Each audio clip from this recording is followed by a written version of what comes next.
Alhamdulillah, wassalatu wassalamu ala rasulillah, amma ba'd. Assalamu alaikum wa rahmatullahi wa barakatuh. Why are you brother so far away from me? I'll put some cologne on today as well, I'm not smelling bad.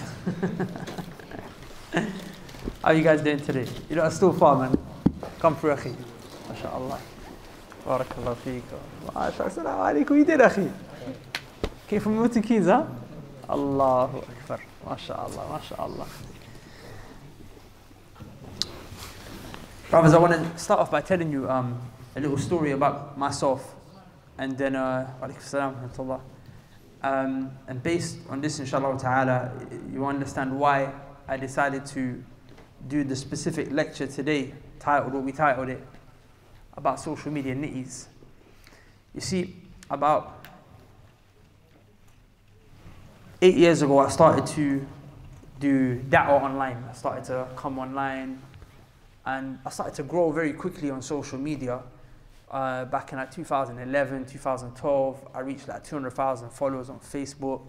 My first YouTube channel was blowing. I was getting like 50,000, 100,000 views per video. Like, it was nothing. Then obviously, Facebook, you know, I just stopped using it. That YouTube channel got deleted. The next YouTube channel got deleted. I lost enough social media, Instagram accounts. They just shut me down for some whatever reason. But my stuff was just growing. I was just blowing like everywhere. People were flying me around the world. I was going to Canada. I was going to Pakistan. I was going to America. They took me Seattle. They took me everywhere. I flew around Europe, Norway, like you name it. And I always used to think to myself that the fame, it doesn't get to me. I used to think, I'm doing this for the sake of Allah. That's what I used to say to myself. I'm doing this for the sake of Allah.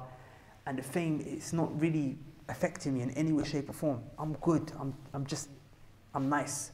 People advise me, say, what's your intentions? Be careful. Do you see what I'm saying? Don't do it for the fame. Don't do it for the likes, for the subscribers. Don't do it for these reasons. Do it for Allah. Otherwise, you won't get any rewards. And I used to think, nah, not at all. Not at all. That's not me. I don't do this for the people. I'm cool. People praise me. People do this. It doesn't affect me. So, one day I realized to myself, that was a big fat lie. That was a lie. And that day, I remember I must have gone to a masjid. I must have gone to West Ely Masjid. Put your hand up if anyone's been to West Ely Masjid. It's before they rebuilt it, back in the day. I'm talking about 6 years ago. And as I'm walking through the masjid, no one clocked me. And I had my hood on. Like, you know, I'm walking around like this. Because in my mind, I'm telling myself, yeah, I don't want anyone to notice me. That's what I'm telling myself, right? But usually, wherever I go, no matter if I wear a hood or not, people notice me. They will notice me. It's the brother of YouTube. But this time, no one noticed me. So, my hood's here, right? So this is what I start doing. I'm like, right, still no one noticed me.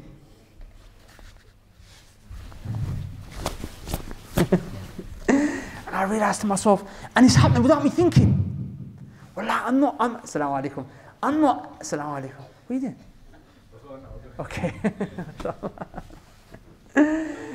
In my mind, I'm thinking to myself, yeah, that, sorry, I got worried because the brother's supposed to be at the airport. So that's why I'm seeing him now thinking, what are you doing?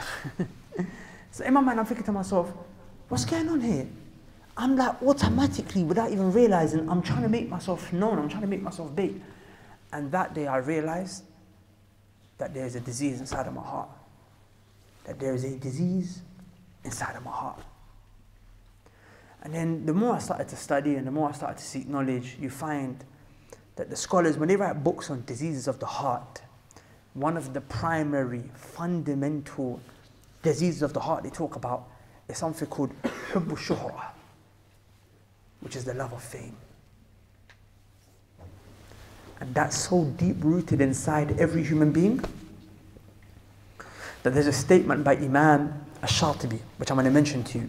And if you understand how powerful this statement is, you'll realize we all suffer from the love of fame. Each and every single last one of us. He said that a righteous man, Shatibi said, a righteous man, he's not talking about a sinner, He's talking about a man who's righteous. He said, and does a righteous man still have sins? Does a righteous man still struggle with things? He does, right? So Shatibi said, a righteous man, the last thing that he will rid himself of in his heart, the last thing that he'll clean his heart from is the love of fame. You have to understand how deep that is. Because you know, the actions are actions of the body and actions of the heart. And what's easier to get rid of? Disease of the heart or disease of the body? The body is easy, man. 1 second, the body is easy? Yeah, that's right. To get over pornography is easy because that's a disease of the body. To get over swearing and cursing is easy because that's a disease of the body. To get over smoking weed, smoking cigarettes, drinking alcohol, listening to music, these are diseases of the body. But you're thinking, yo, that's hard. Yo, that's hard. Imam Shatibi saying, this man, he got himself rid of all the diseases of the body. He cleaned his body from all of these major sins. And his heart, he even cleaned his heart of all the sins. For example, what are the sins of the heart? Oh, envy. Hating, just hating on people for no reason. That's a disease of the heart. Greed, disease of the heart. He said when he rids his heart of all of these diseases, the last thing that he'll have to battle with is the love of fame. The love of wanting to be known, of wanting to be out there, of wanting to have likes and followers and subscribers and to want to have that.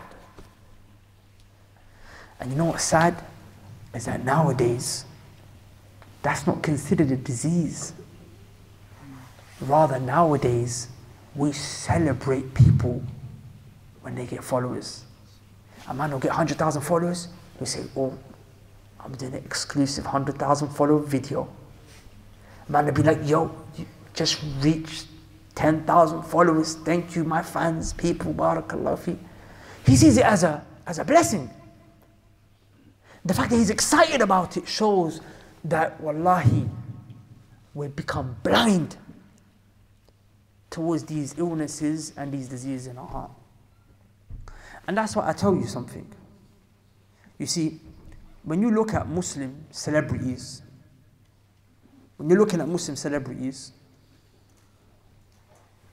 why is it that we don't have a single Muslim celebrity that you lot look up to, who you could take as a role model in his religion? Name me one. I would love to know. Maybe I don't know. Can anyone name me one Muslim role model? One Muslim celebrity that's out there who's known with 100,000, 200,000 plus followers, but you can take him as a role model in his deen. Say that again? Is it permissible to fight UFC and punch each other in the face? The Prophet ﷺ said that Allah Azza wa Jal, He forbid us from striking in the face. And that's the best. And He is the best, to be fair, right? Even him, he's the best, to be fair, out of all of them.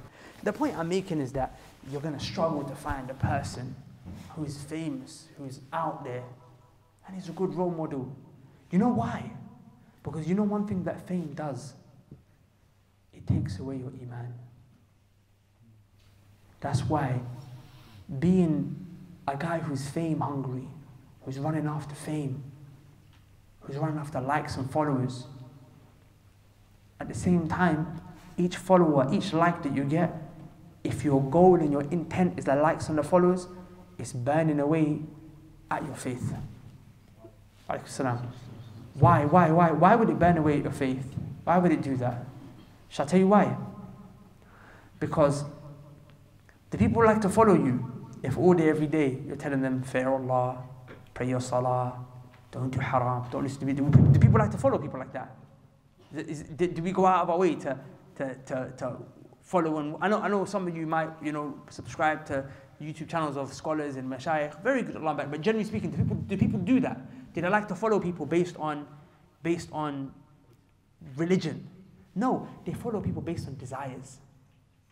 Music, comedy, things that upset Allah Azza wa Jal, that don't make Allah happy, that displease Allah. So in your mind, you're thinking, in order for me to get these likes and subscribers, I have to do X, Y, Z.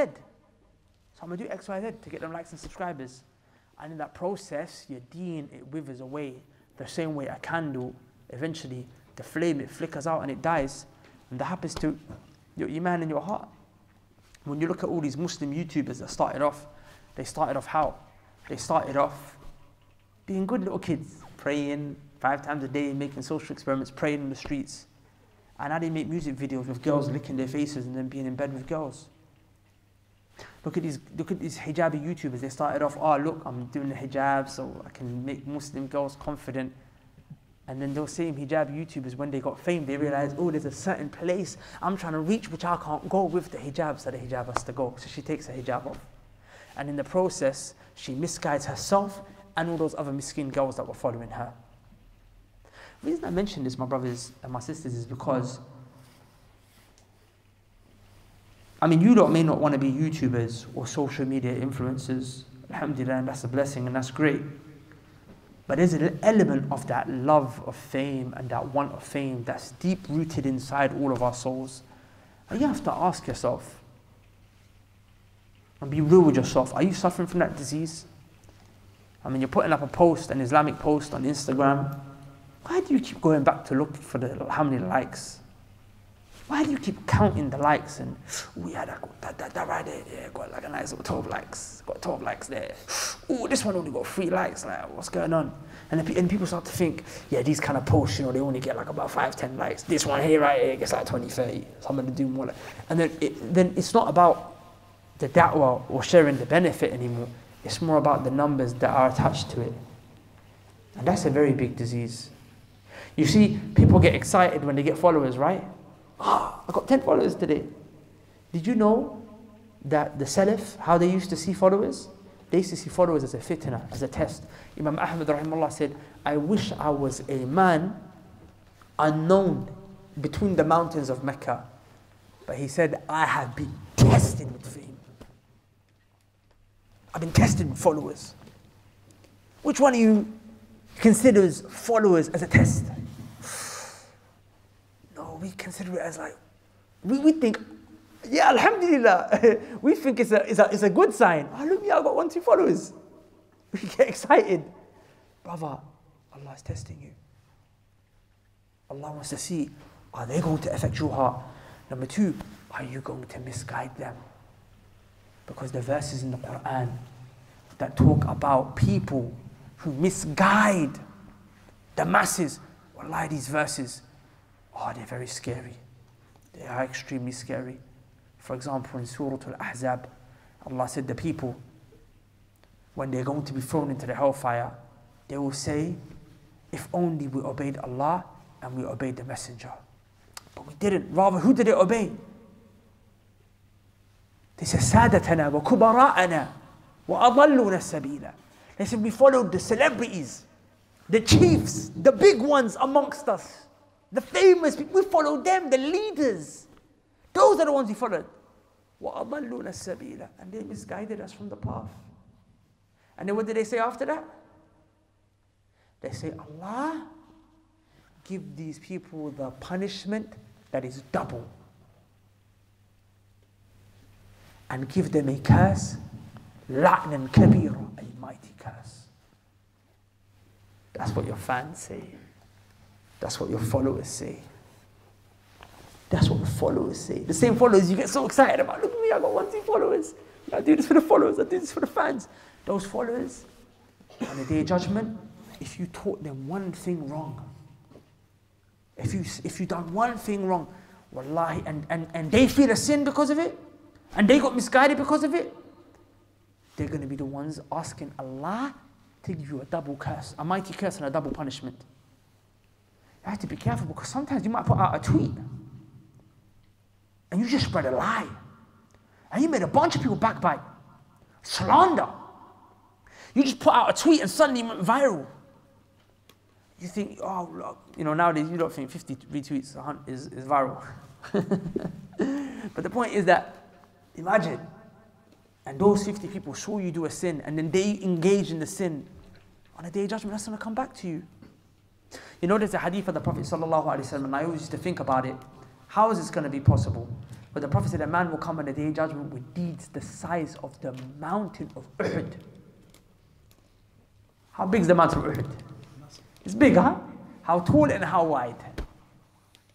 It's big, tall, and it's wide. The Prophet said a man's going to come with that much deeds. But he's going to have to give out all of his deeds. It's going to become zero. Why? Because when you upset someone, when you harm someone, you have to give out your deeds.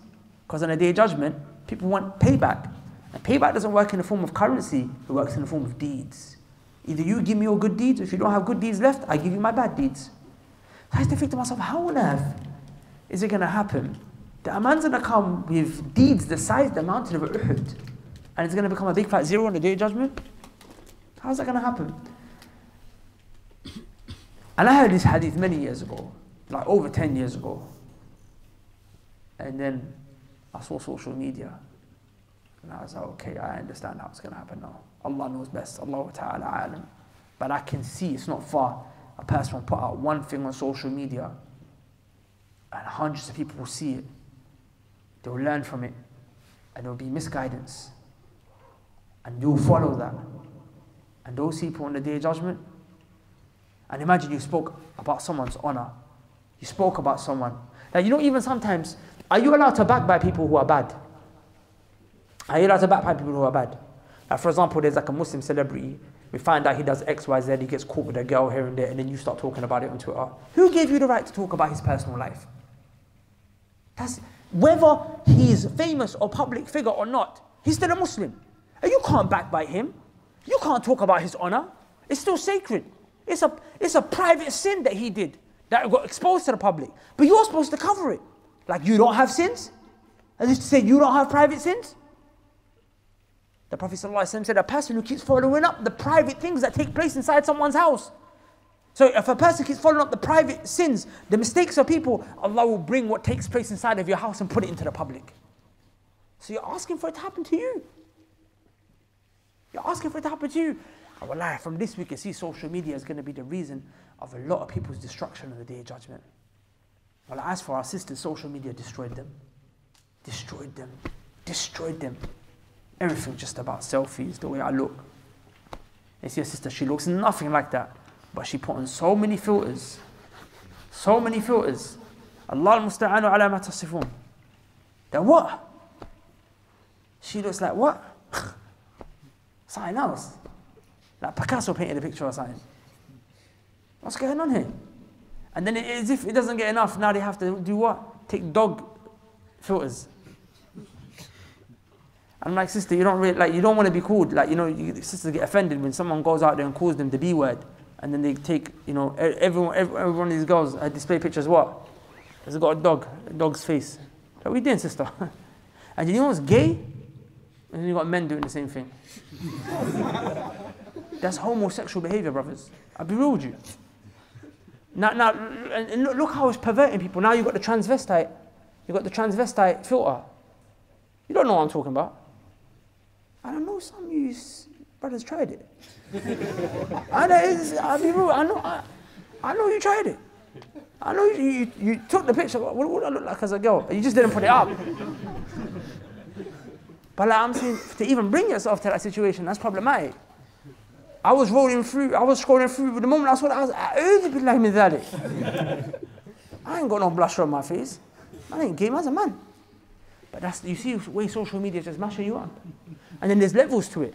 Brothers, you want to get famous on social media, you want to get liked. And by the way, you have to understand, when I'm not talking about getting famous on social media, I'm not talking about getting 100,000 subscribers. I'm talking about when you just start to even get known within your community, within your circle.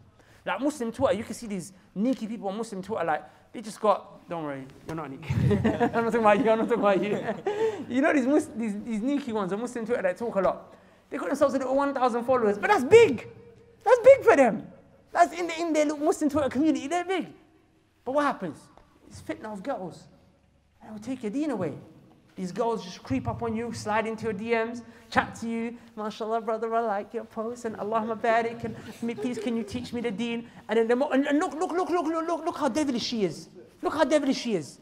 She comes to you knowing full well what she wants. She wants attention, which is inappropriate. Then when you give it to her, take a screenshot, send it to me and say, brother, expose this man. He runs a dawah account and he's talking to me inappropriately. One sister did that, by the way, the other day. She messaged me with a screenshot. She's chatting to one guy who apparently does ruqya, and she's like, he's telling me, get a house and I'll come to your house and do ruqya on you privately, and he's saying things to her like, you're my queen, and promise me that, like some mad stuff. I'm thinking this guy should be scared because he's playing with, like, he's moving with jinn every day. So I'm saying, if you do those kind of sins, one of them things is going to jump up inside you, and it's going to be a very long time for it to get out. The problem is that some people don't fear Allah Azza wa Jal. So when the sister messaged me, I said, give me the guy's number, let me call him. So I called him. And I told him, fear Allah, what are you doing, bro? But then I messaged the sister, I said, sister, why the hell are you responding to him? Why the hell are you responding to him? You're stupid. I didn't say you're stupid, but I'm trying to make her understand, you're stupid as well. Don't think you're innocent here. She's telling me, he made me send a picture to her because he said he wanted to check what kind of magic was on my face. I said, is there magic in you? Are you that stupid? Sister, are you that challenged that you sent the picture to the guy because he told you he wants to diagnose you for magic? You know full well why you sent that picture to him. Let's not be around the bush. You want his attention. You wanted his attention. Do you understand? Sometimes these girls will trap you. They'll trap you. Every day is coming out, this, dawah guy done this dawah guy done that, this brother done that.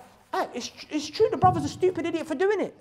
Allah says, خُلِقَ الْإِنسَانُ ضَعِيفًا. I created the man weak. The man is weak. In what? The affairs of the women.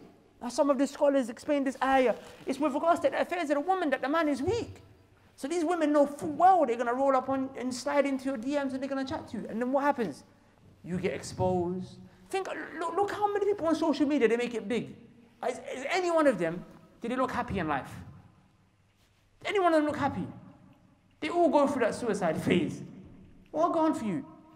You got likes, followers, subscribers, money, women, and you still want to kill yourself?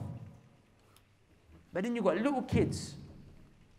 Somalia, Bangladesh, Indonesia, poor countries, no food. So skinny that their ribs are popping out their chest, but they got the biggest smile on their face. Because they have Iman. But these people, the Iman, it withers away. And then you forget on social media, what happens in the DMs, you forget that Allah is watching you. The pictures that you send on Snapchat, you think, it disappears after 24 hours. Akhi, the angels have written it down for the Day of Judgment. You'll see everything that you sent.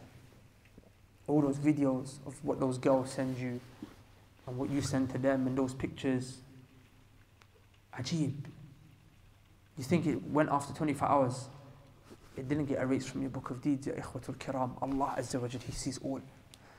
And that's the thing about social media that's so traumatic and it's so tragic, that it makes you forget that Allah is there watching. Because you think, the DMs is private. You think it's a PM private message. It's just me and her. And what? I can unsend it to erase the evidence. But like, akhi, Allah saw. Maybe you didn't send her a message, but you're just preying through those girls on Instagram. You're preying through, being careful, making sure not to accidentally click like because it's touch screen. I know that's happened. I know that's happened to you. I've got a fake account, which I follow a lot of the brothers on.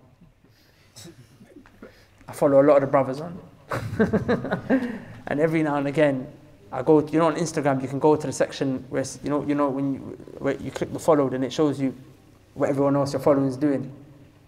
One time I see some brothers looking at some porn stars' pictures. Like, honestly. And he didn't I don't think he realized. And then he's looking at another porn star picture. And I'm thinking, what? It was so bad, I felt embarrassed to message him. I just left it there. Just unfollow the brother. I couldn't even talk to him about it. And his brother's coming to the message, like, what's going on, man? It's because you think Allah is not watching you. Allah sees all. Allah sees all. Imam Ahmed said, don't make Allah the lowest person to you. What does that mean? You wouldn't let your mum see these tweets. You wouldn't let your mum see the messages you send. If you imagine your mum's watching you and you're going through this Instagram and you're looking at all these girls, you wouldn't like your mum to see that. You feel embarrassed, right? But you let Allah see it. So is your mum more important than Allah? You wanted to act, see it in the masjid. You won't come into the masjid, sit in the corner and just go through looking at these girls' pictures.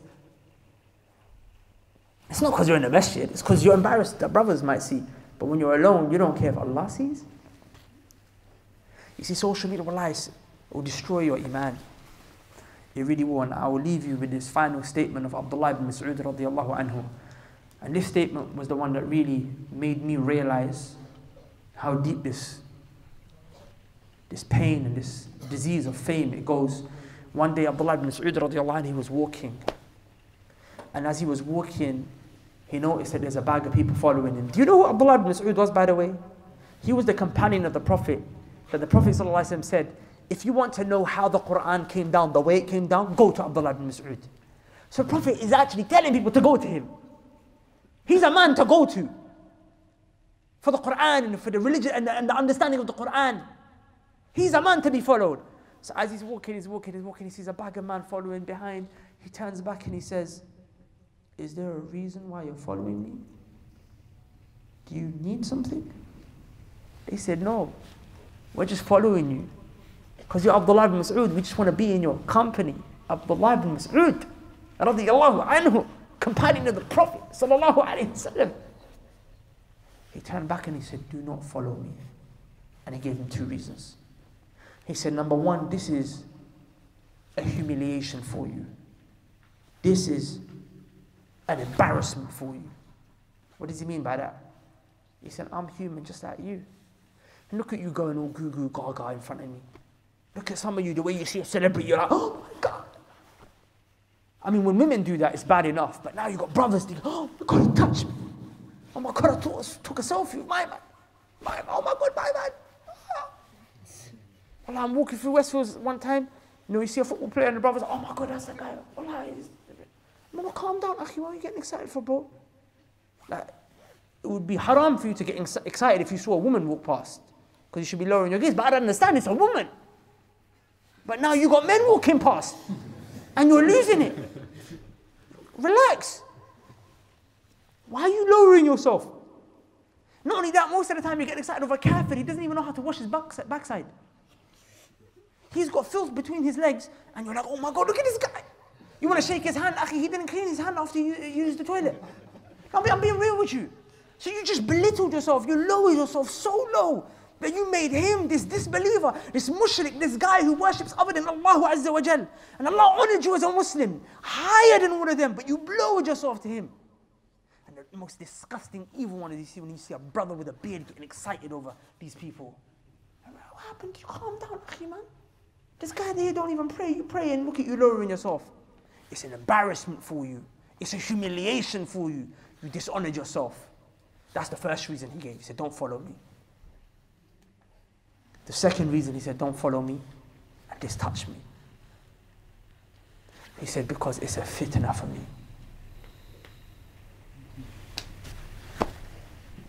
He says, it's hard for me. It's affecting me. If you follow me, it's a problem for my heart. The day when I heard that Abdullah ibn Mas'ud radiyallahu anhu, he said, having followers is a fitna for him, is the day I said to myself, anyone who says that they don't struggle with the love of fame is a liar. Because Ibn Mas'ud is better than every single human on the face of the planet today. And he felt it. So absolutely me and you, we feel it too. So ask you, fear Allah Azza wa Jal in all your situations. Ittaqullah haythu ma kunt. Fear Allah everywhere you are. On your bed, lying, sitting, sleeping, in the toilet, outside the toilet, at night, in dark, in public, in the open, on your phone, not on your phone. Fear Allah inside yourself. Fear Allah with regards to your eyes where you look, your ears where you place them. Fear Allah. Fear Allah. It's hard, I know, because the whole world is built in a way to destroy you. I mean, shaitan has been putting in work for millenniums, tens of millenniums, leading up to this point right here. Shaitan right now that Neek's very happy. The way he's looking at the world thinking, look how I got these people wrapped around my finger. Should I tell you something, man? Sorry, I know I said that was the last point, but I have to mention this point right here. You know, Shaitan, he says something to Allah. He said, Allah, I'm going to misguide each and every single one of these. Allah said, you kicked me out because of one of these humans? Because of Adam, you kicked me out? He said, I'm going to misguide all of them. You're going to see. They're not going to be grateful to you. But then he mentioned there is one category. He said, there's one category of these humans I will not be able to touch. I won't be able to come to them. Look at him. He's going to tell you now the ones he can't have an effect on. He said, it is your slaves who are sincere. They're sincere. عبادك المخلصين. Your slaves that are sincere. Well, like, what is it? What is the number one thing that takes away from sincerity? Showing off. Love of fame. You know, it's so bad. Like, usually people, they want to show off good things, right? But now you want to show off bad deeds. A guy smoking. Well, like, I'm shocked some brothers, like, you know, they're in places and there's music and then they're showing it. They're in places, what? And there's someone sparking a joint roll, and he doesn't smoke weed, and he's trying to get on. Look, he's putting it up on his Snapchat. But at least if it was something good that you were showing off, but you're showing off bad. سبحانك اللهم وبحمدك أشهد أن لا إله إلا أنت أستغفرك وأتوب إليك. Yo, what's going on, bro? Yeah, I got the thing. What? How much is in there? 20 mil. You being serious? Yeah, hold that. It's yours now.